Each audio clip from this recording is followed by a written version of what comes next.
that killed.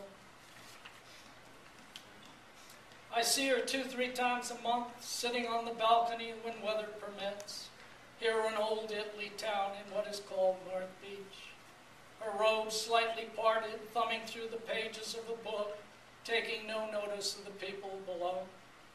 I watch her stand, yawn, legs like sturdy pillars that stretch to reach the sky into the boundaries of my mind.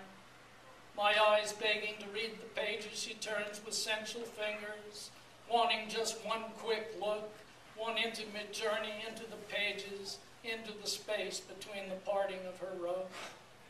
A journey to forbidden places, a flight back in time to another place, another world, high on a balcony where I too ignore the people coming and going below.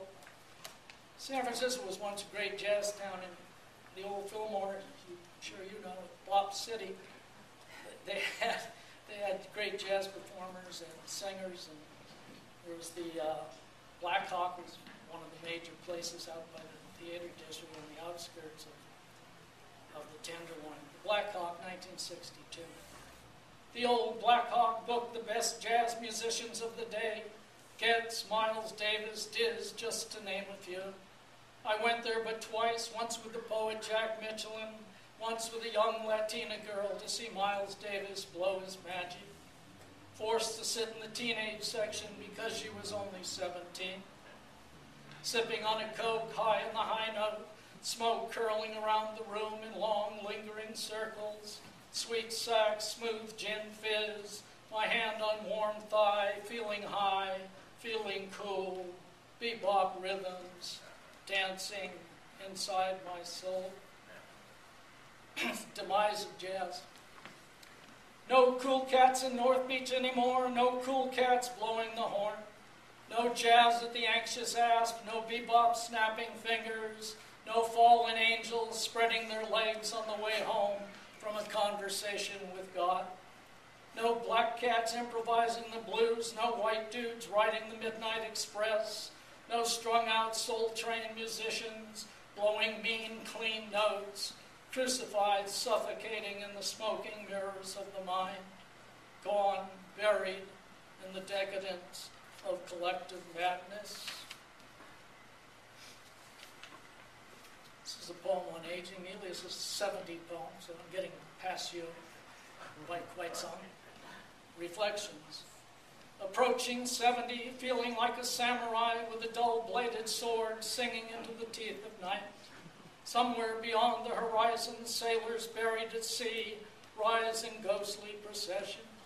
Skeletons sharing their secrets with old men lined up like bowling pins, measuring them limb to limb, like a tailor sizing you up for a perfect fit. So winter poem. Did anybody know Reggie Miles used to be a bartender in North Beach? Where? He owned many bars, but the Columbus one, the one right next to Gino and Carlos, and he was up at Looney's Irish Pub and other ones. I wrote this after he died of a heart attack, and they didn't discover his body for 2 weeks. Got to me to thinking.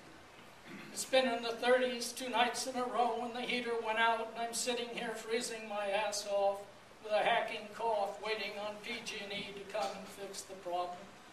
But it isn't so bad when you consider the earthquakes and floods in India and Asia, and the D.A. Levy stuck a rifle between his legs and blew his brains out, which has nothing and yet everything to do with this poem. 30-degree nights won't kill you, but they don't bring comfort either.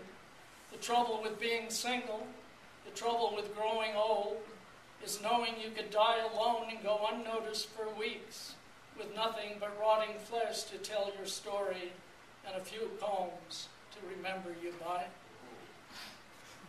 Mercy.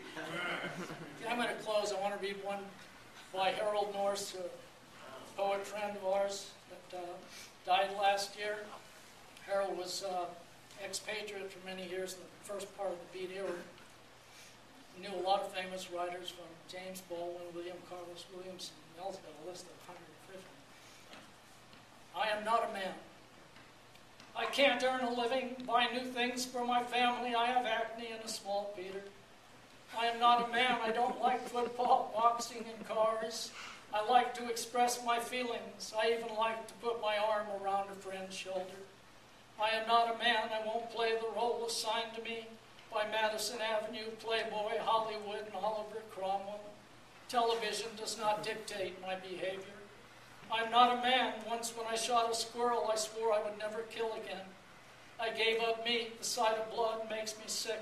I like flowers. I am not a man. I went to prison for resisting the draft. I do not fight when real men beat me up and call me queer. I dislike violence. I am not a man. I've never raped a woman. I don't hate blacks. I don't get emotional when the flag is waved. I do not think I should love America or leave it. I think I should laugh at it. I am not a man. I've never had the clap. I'm not a man. Playboy is not my favorite magazine. I am not a man. I cry when I'm unhappy. I am not a man. I do not feel superior to women. I am not a man. I don't wear a jockstrap. I am not a man. I write poetry. I am not a man. I meditate on peace and love. I am not a man. I don't want to destroy you. So I'll close with this poem and come 3 minutes under 20 minutes. Remembering Harold Norris. This was written after Neely and I visited Harold at his convalescent home off of Hayes Street, Hayes Valley. Remembering Harold Norris.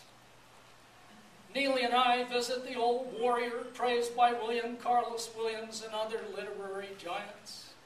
90 years old, early stages of dementia setting in, playing hide and seek inside his solitary room.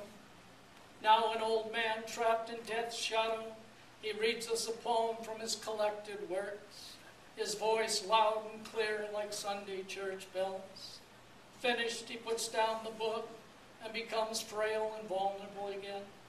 This rock of ages with peaked hat shuffling slowly with us to a nearby cafe, complaining about the loud music as Neely orders him a cup of coffee.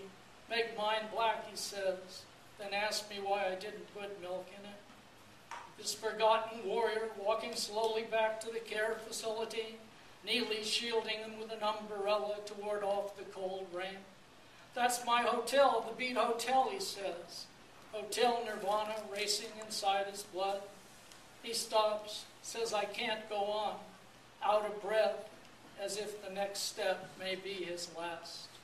He is like a bird, his eyes nesting in my soul, feeding on poetry, the sum total of his life. Thank you.